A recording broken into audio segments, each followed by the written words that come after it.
The Wasteland, written by T.S. Eliot, narrated by Michael Anthony Scott, produced by ThoughtAudio.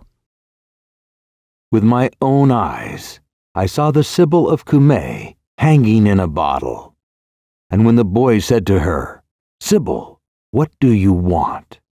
she replied, "I want to die." Chapter 1.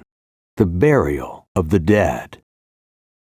April is the cruelest month, breeding lilacs out of the dead land, mixing memory and desire, stirring dull roots with spring rain. Winter kept us warm, covering earth in a forgetful snow, feeding a little life with dried tubers. Summer surprised us, coming over the Starnbergersee with a shower of rain. We stopped in the colonnade and went on in sunlight into the Hofgarten and drank coffee and talked for an hour. I'm not Russian at all. I come from Lithuania, a true German. And when we were children, staying at the Archduke's, my cousin's, he took me out on a sled, and I was frightened. He said, "Marie, Marie, hold on tight." And down we went. In the mountains, there you feel free. I read much of the night and go south in the winter. What are the roots that clutch? What branches grow out of this stony rubbish? Son of man, you cannot say or guess, for you know only a heap of broken images where the sun beats and the dead tree gives no shelter, the cricket no relief, and the dry stone no sound of water. Only there is a shadow under this red rock. Come in under the shadow of this red rock, and I will show you something different from either your shadow at morning striding behind you, or your shadow at evening rising to meet you. I will show you fear in a handful of dust.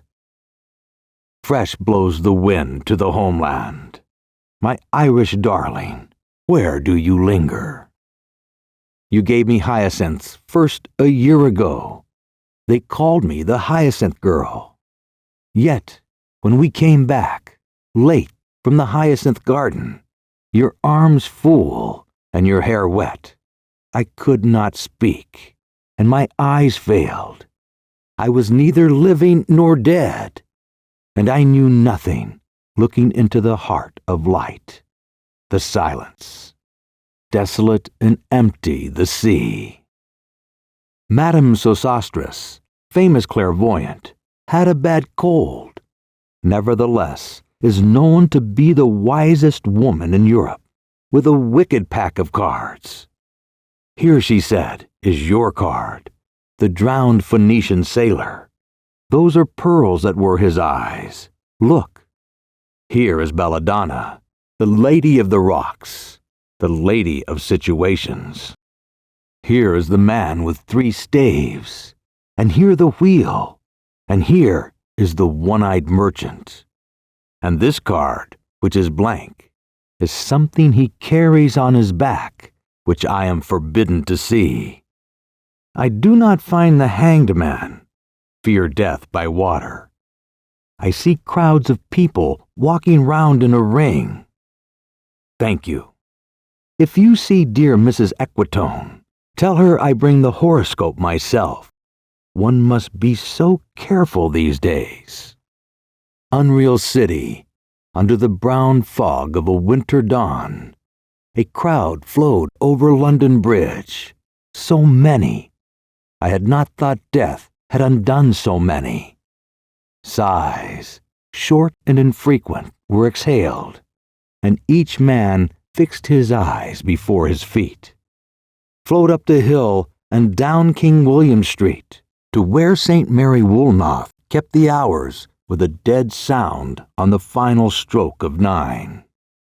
There I saw one I knew and stopped him, crying, "Stetson, you who were with me in the ships of Milet." That corpse you planted last year in your garden, has it begun to sprout? Will it bloom this year? Or has a sudden frost disturbed its bed? Oh, keep the dog far hence, that's friend to men, or with his nails he'll dig it up again. You hypocrite reader, my double, my brother. Chapter 2. A Game of Chess. The chair she sat in, like a burnished throne, glowed on the marble, where the glass held up by the standards, wrought with fruited vines, from which a golden Cupidon peeped out. Another hid his eyes behind his wing, doubled the flames of 7-branched candelabra, reflecting light upon the table as the glitter of her jewels rose to meet it.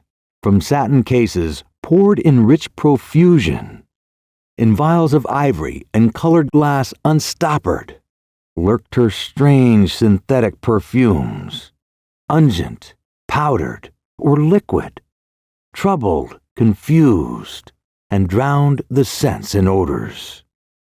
Stirred by the air that freshened from the window, these ascended in fattening the prolonged candle flames, flung their smoke into the laquearia, stirring the pattern on the coffered ceiling. Huge seawood, fed with copper, burned green and orange, framed by the colored stone, in which sad light a carved dolphin swam. Above the antique mantel was displayed, as though a window gave upon the sylvan scene, the change of Philomel, by the barbarous king so rudely forced. Yet there the nightingale filled all the desert with inviolable voice, and still she cried, and still the world pursues, jug, jug, to dirty ears. And other withered stumps of time were told upon the walls. Staring forms leaned out, leaning, hushing the room enclosed. Footsteps shuffled on the stair. Under the firelight, under the brush, her hair spread out in fiery points, glowed into words, then would be savagely still. My nerves are bad tonight. Yes, bad. Stay with me. Speak to me. Why do you never speak? Speak. What are you thinking of? What thinking? What? I never know what you are thinking. Think. I think we are in Rat's Alley, where the dead men lost their bones. What is that noise? The wind under the door. What is that noise now? What is the wind doing? Nothing. Again, nothing. Do you know nothing? Do you see nothing? Do you remember nothing? I remember those are pearls that were his eyes. Are you alive or not? Is there nothing in your head? But oh, that Shakespearean rag. It's so elegant, so intelligent. What shall I do now? What shall I do? I shall rush out as I am, and walk the street with my hair down so. What shall we do tomorrow? What shall we ever do? The hot water at 10, and if it rains, a closed car at 4, and we shall play a game of chess, pressing lidless eyes and waiting for a knock upon the door. When Lil's husband got demobbed, I didn't mince my words. I said to her myself, hurry up, please, it's time. Now Albert's coming back. Make yourself a bit smart. He'll want to know what you done with that money he gave you to get yourself some teeth. He did. I was there. You have them all out, Lil, and get a nice set. He said, I swear, I can't bear to look at you. And no more can't I said. And think of poor Albert. He's been in the army 4 years. He wants a good time. And if you don't give it to him, There's others will, I said. Oh, is there, she said. Something of that, I said. Then I'll know who to thank, she said, and give me a straight look. Hurry up, please, it's time. If you don't like it, you can get on with it, I said. Others can pick and choose if you can't. But if Albert makes off, it won't be for lack of telling. You ought to be ashamed, I said, to look so antique, and her only 31. I can't help it, she said, pulling a long face. It's them pills I took to bring it off, she said. She's had 5 already, and nearly died of young George. The chemist said it would be all right, but I've never been the same. You are a proper fool, I said. Well, if Albert won't leave you alone, there it is, I said. What you get married for if you don't want children? Hurry up, please, it's time. Well, that Sunday, Albert was home. They had a hot gammon, and they asked me in to dinner to get the beauty of it hot. Hurry up, please, it's time. Hurry up, please, it's time. Good night, Bill. Good night, Lou. Good night, May. Good night. Ta-ta. Good night. Good night. Good night, ladies. Good night, sweet ladies. Good night. Good night. Chapter 3. The Fire Sermon. The river's tent is broken. The last fingers of leaf clutch and sink into the wet bank. The wind crosses the brown land unheard. The nymphs are departed. Sweet Thames, run softly till I end my song. The river bears no empty bottles, sandwich papers, silk handkerchiefs, cardboard boxes, cigarette ends, or other testimony of summer nights. The nymphs are departed, and their friends, the loitering heirs of city directors, departed, have left no addresses. By the waters of Leman, I sat down and wept. Sweet Thames, run softly till I end my song. Sweet Thames, run softly, for I speak not loud or long. But at my back, in a cold blast, I hear the rattle of the bones, and chuckles spread from ear to ear.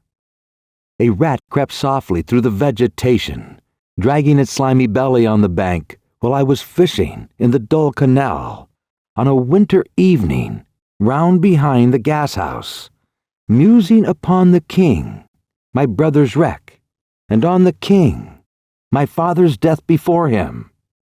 White bodies, naked on the low damp ground, and bones cast in a little low dry garret, rattled by the rat's foot only, year to year. But at my back, from time to time, I hear the sound of horns and motors, which shall bring Sweeney to Mrs. Porter in the spring. Oh, the moon shone bright on Mrs. Porter and on her daughter. They washed their feet in soda water. And oh, those children's voices singing in the choir loft. Twit, twit, twit. Jug, jug, jug, jug, jug, jug. So rudely forced, Terreau. Unreal city, under the brown fog of a winter noon, Mr. Eugenides, the Smyrna merchant, unshaven, with a pocket full of currants, CIF London, documents at sight, asked me in demonic French to luncheon at the Cannon Street Hotel, followed by a weekend at the Metropole. At the violet hour, when the eyes and back turn upward from the desk, and when the human spirit waits like a taxi, throbbing, waiting.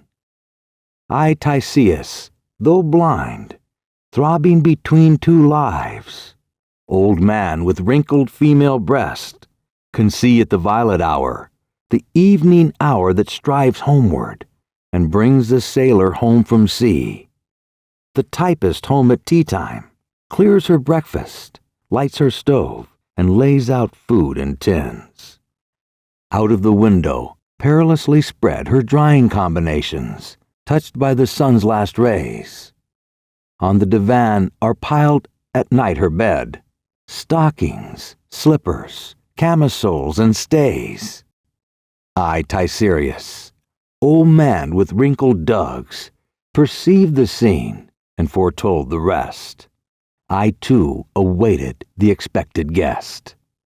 He, the young man, carbuncular, arrives, a small house agent's clerk, with one bull stare, one of the low, on whom assurance sets as a silk hat on a Bradford millionaire. The time is now propitious, as he guesses. The meal is ended. She is bored and tired, endeavors to engage her in caresses which still are unreproved, if undesired. Flushed and decided, he assaults at once. Exploring hands encounter no defense. His vanity requires no response, and makes a welcome of indifference. And I, Tyserius, have forsuffered all enacted on this same divan or bed. I, who have sat by Thebes below the wall, and walked among the lowest of the dead, bestows one final patronizing kiss, and gropes his way, finding the stairs unlit. She turns and looks a moment in the glass, hardly aware of her departed lover. Her brain allows one half-formed thought to pass. Well, now that's done, and I'm glad it's over. When lovely woman stoops to folly and paces about her room again, alone, she smooths her hair with automatic hand and puts a record on the gramophone. This music crept by me upon the waters and along the Strand up Queen Victoria Street. O city, city, I can sometimes hear, beside a public bar in Lower Thames Street, the public whining of a mandolin and a clatter and a chatter from within, where fishmen lounge at noon, where the walls of Magnus Martyr hold inexplicable splendor of Ionian white and gold. The river sweats oil and tar. The barges drift with the turning tide. Red sails, wide to leeward, swing on the heavy spar. The barges wash drifting logs down Greenwich, reach past the Isle of Dogs. We are Allah liah, wal Allah li el Allah. Elizabeth and Leicester, beating oars. The stern was formed, a gilded shell red and gold. The brisk swell rippled both shores. Southwest wind carried down the stream the peals of bells, white towers. Wheel al alal li ayah, wal Allah li al Allah. Trams and dusty trees, Highbury bore me. Richmond and Kew undid me. By Richmond I raised my knees supine on the floor of a narrow canoe. My feet are at Margate, and my heart under my feet. After the event he wept. He promised a new start. I made no comment. What should I resent? On Margate sands, I cannot connect nothing with nothing. The broken fingernails of dirty hands. My people, humble people, who expect nothing. La la. To Carthage then I came. Burning, burning, burning, burning. O Lord, thou pluckest me out. O Lord, thou pluckest burning. Chapter 4. Death by Water. Phlebas the Phoenician, a fortnight dead, forgot the cry of gulls and the deep sea swell and the profit and loss. A current under sea picked his bones in whispers. As he rose and fell, he passed the stages of his age and youth, entering the whirlpool. Gentile or Jew, O you who turn the wheel and look to windward, consider Phlebas, who was once handsome and tall as you. Chapter 5. What the Thunder Said. After the torchlight, red on sweaty faces. After the frosty silence in the gardens. After the agony in stony places, the shouting and the crying, prison and palace and reverberation, of thunder of spring over distant mountains, he who was living is now dead. We who are living are now dying with a little patience. Here is no water, but only rock, rock and no water, and the sandy road, the road winding above among the mountains, which are mountains of rock without water. If there were water, we should stop and drink. Amongst the rocks, one cannot stop or think. Sweat is dry, and feet are in the sand. If there were only water amongst the rock. Dead mountain, mouth of carious teeth that cannot spit. Here one can neither stand, nor lie, nor sit.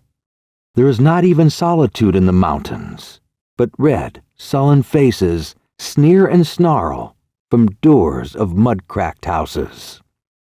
If there were water and no rock, if there were rock and also water, and water, a spring, a pool among the rock, if there were the sound of water only, not the cicada and dry grass singing, but sound of water over a rock, where the hermit thrush sings in the pine trees, drip, drop, drip, drop, drop, drop, drop, but there is no water. Who is the third who walks always beside you?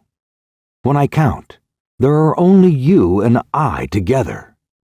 But when I look ahead up the white road, there is always another one walking beside you, gliding, wrapped in a brown mantle, hooded. I do not know whether a man or a woman, but who is that on the other side of you? What is that sound high in the air? Murmur of maternal lamentation. Who are those hooded hordes swarming over endless plains, stumbling in cracked earth, ringed by the flat horizon only? What is the city over the mountains? Cracks and reforms, and burst in the violet air. Falling towers, Jerusalem, Athens, Alexandria, Vienna, London, unreal. A woman drew her long black hair out tight and fiddled whisper music on those strings. And bats with baby faces in the violet light whistled and beat their wings and crawled head downward down a blackened wall. And upside down in air were towers tolling reminiscent bells that kept the hours, and voices singing out of empty cisterns and exhausted wells. In this decayed hole among the mountains, in the faint moonlight, the grass is singing over the tumbled graves. About the chapel, there is the empty chapel, only the wind's home. It has no windows, and the door swings. Dry bones can harm no one.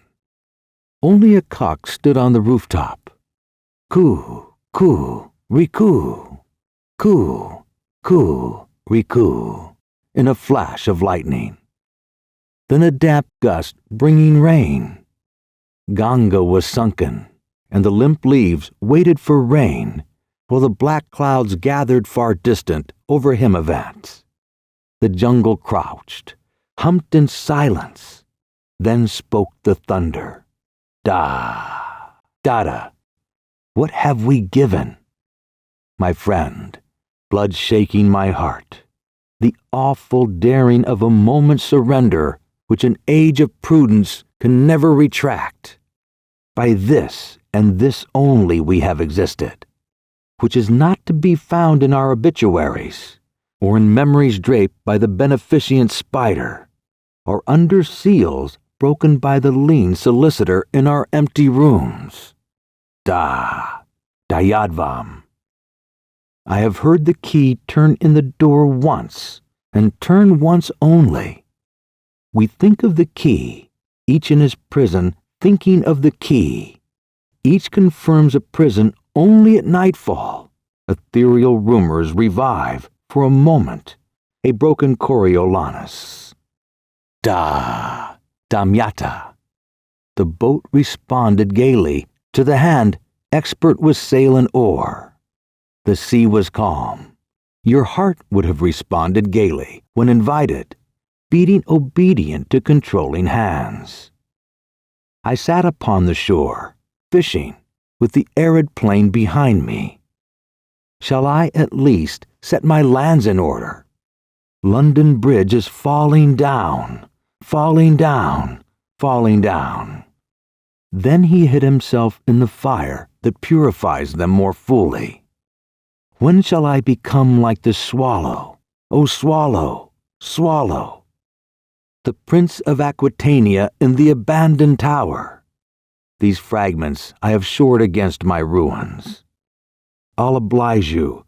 Hieronymo's mad again. Data, dadadvam, dayata. Shanti, shanti, shanti. The peace which passes understanding.